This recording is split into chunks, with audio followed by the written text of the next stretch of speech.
Hi and welcome to Module 3 of Palos and Palmas. In this module, we're going to discuss what creates and shapes in sound a palo, so we know what a palo is and we can start recognizing them. Before I get into the content though, I'm going to ask you to do me a huge favor. If you like, and only if you like, the content on this channel, whether it's the podcast, Historias Flamencas, or any of the instructional or tip videos, please hit the subscribe button below. The more followers we have, the better content we can produce.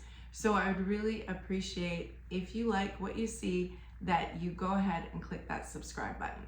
So let's get into the content for today. We're going to focus only on the palo of tangos. We're going to talk about all the components that make a palo. I'm going to do just a quick little overview of the components and explain them, but not go too deeply into them for sevillanas and alegrías as well. The reason I want to cover the three just superficially in the beginning is so that you understand how the elements shape a palo. So the elements of a palo are of course a regular beat. So I have a metronome in front of me here. I'm going to go to 80 beats per minute. So I think we all know what a regular beat is, right? There we go. Regular amount of time in between each sound. So, but this doesn't really tell me anything. It's just sound at a regular interval. So a compás is when we have a certain number of sounds in an interval. And that number of sounds for tangos, for example, is 4. For sevillanas, it is 6. And for alegrías, it's 12, okay?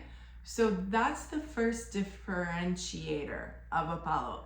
The first question you want to know or have answered is how many beats are in a cycle? And that cycle in Spanish is called a compás. So let's do that now, those same 80 beats per minute, but we're going to count in 4 for tangos. So 1, 2, 3, 4, 1, 2, 3, 4, 1, 2, 3, 4, 1, 2, 3, 4. That was 4 cycles. If you were counting along with me, I counted to 4 times, okay? So that makes a cycle, and that is your bare bones skeleton so that you know where you are in your palmas for that palo. You know that it's 4 beats. It's the minimum that you need to know in the cycle. How we shape the palo further is where we put the accents. Accents again have to do with dynamics. It's just a relative difference between your softer and louder sounds. They could all be a lot louder or a lot softer in general, but the accent is the louder sound in whatever sound pattern you're making. So let me illustrate that with tangos, where our accents are on 2 and 4. So I'm just going to count straight. Count to 4 and for a couple of compás, and then I'm going to put the accents in so you can appreciate the difference. So here's straight, no accents. 1, 2, 3. No shape.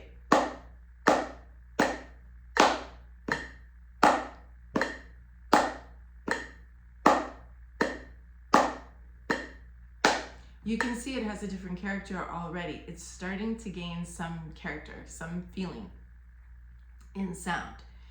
So in tangos, the accents are 2 and 4. This is the most bare bones. And we would normally not clap tangos without including our foot on 1. But let's do that just a little bit more so that you can appreciate the sound, and then we'll speed it up a little bit, which defines it a little bit more in terms of a groove. So here we are at 80. 1, 2, 3, 4. 1, 2, 3, 4. You can use sounds too. Ta, ta, ta, ta, ta, ta, whatever helps. So I'm going to speed it up quite a bit so you can appreciate it at 120 beats per minute. So that's 40 beats per minute more. And you'll get a little bit more of the groove.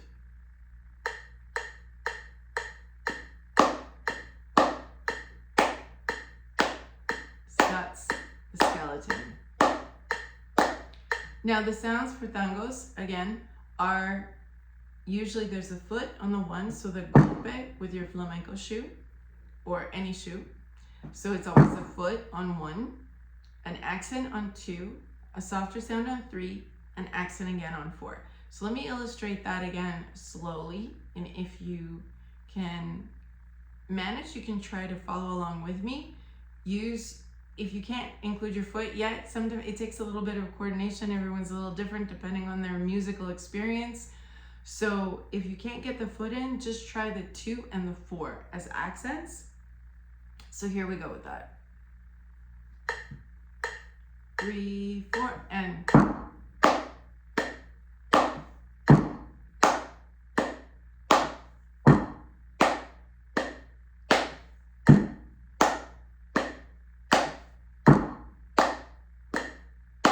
so play a little faster so you can feel the groove a little better.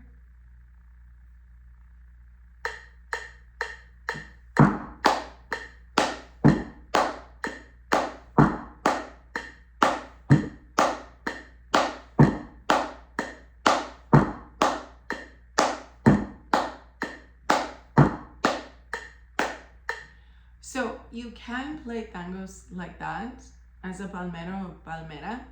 It is the most basic. You're basically being kind of like a metronome and just, keeping time. And there isn't as much groove in it without one counter beat. So I'm gonna make a whole separate video on counter time so that you can practice your counter time. It's tricky to get in if you've never played counter time before. What counter time is instead of being right on the beat, you're going to hit directly in the middle of two beats. So here's what I mean by that. Let me count it out without a metronome or anything so you can understand what I'm saying. So instead of saying 1, 2, 3, 4, I'm going to include and right in the middle. 1 and 2 and 3 and 4 and 1 and 2 and 3 and 4 and. The and is the counter time. So if you can clap on the and, for example, 1 and 2 and 3 and 4 and 1 and 2 and 3 and 4 and, that's counter time. In tangos, there's one counter beat after the 2. So it would sound like this. 1, 2, and 3, 4. 1, 2, and 3, 4. So you play the 2 and you play the 3, but you also play the and in between, which fills it in. 1.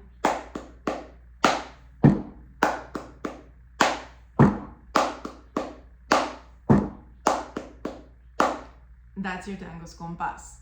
So let's do it at 80 beats per minute. Try to do it along with me. If you can't do the foot and the counter, that's fine. Just stay on the accents of 2 and 4. That would be perfect for now.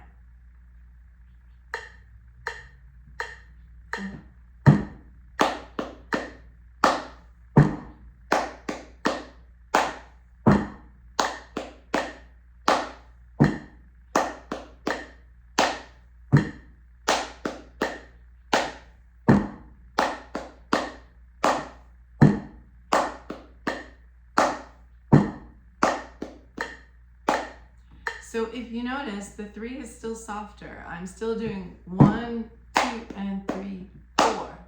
So 1, 2, and 3, 4. I'm not making the 3 louder. 1, 2, and 3, 4. No, it's 1, 2, and 3, 4. Ba, ba, ba, da, dum, ba. Ba, da, dum, ba. Da, da, dum, ba. Da, da, dum. Okay, so let's play that a little faster so you can hear the groove a little better.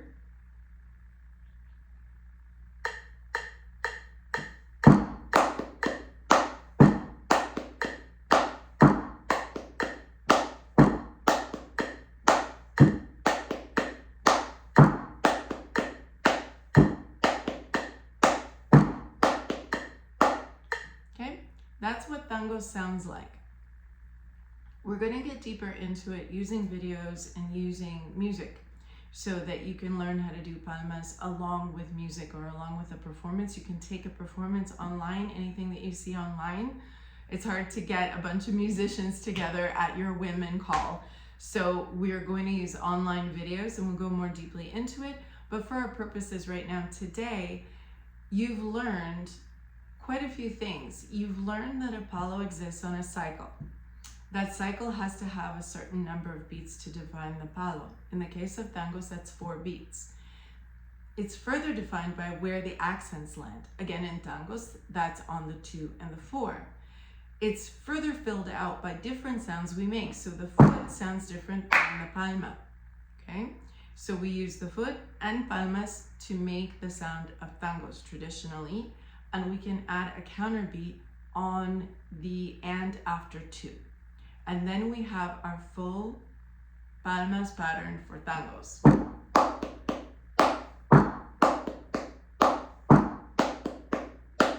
All those elements, again, a quick review. I'm a big fan of reviewing because you need to repeat things several times to remember them. The elements of a palo are your compás. How long is it? How many beats? 4, 6, 12. In the case of tangos, it's 4. Where do my accents fall? On 2 and 4. What are the other characteristics of that palo? Do I use my foot? Where do I use my foot? In tangos, you use your foot on 1, nowhere else. And your accent on 2 and 4 remain loud even when you put your counter time, your counter beat in between 2 and 3. So if you're wondering to yourself, are they always played with sordas? No. Again, same rule applies. If the singer is singing really loudly, or the guitarist is playing really loudly, or the dancer is dancing very strongly, you're going to want to switch to claras. So you can go from, let me slow this down a little bit for you, the metronome. You can go from this, 2, 3, 4.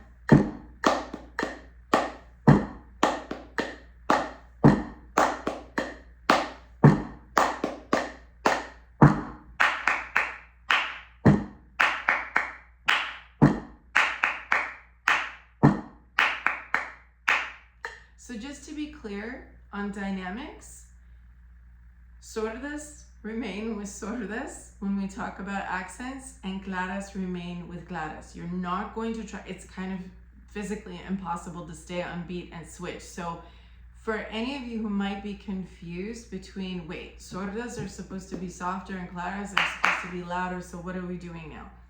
You can play either more loudly or more softly. So you can play your sordas from very soft to loud,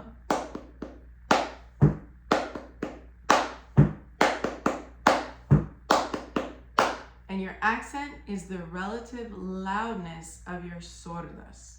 So some are louder, some are softer to create the character of the palo. Again, with claras, same.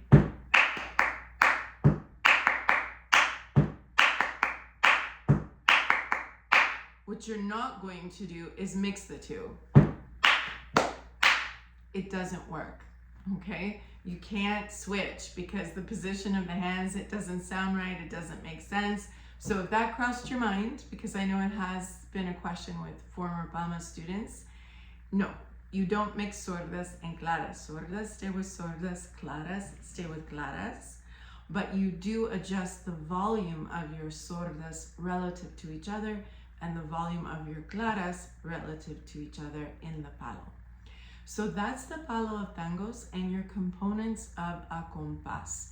In the next module, module 4, we're going to cover sevillanas. And we're also going to have videos where I'll show you how I play along with music that I can find online to help me practice my palmas. And finally, there will be a separate little video on counter time, how to play counter time to get those little counter beats in there to fully and well define your palmas patterns for whatever palo you're in. Thanks again for watching. I hope you enjoyed this. I hope it was informative, and I'll see you again soon next time.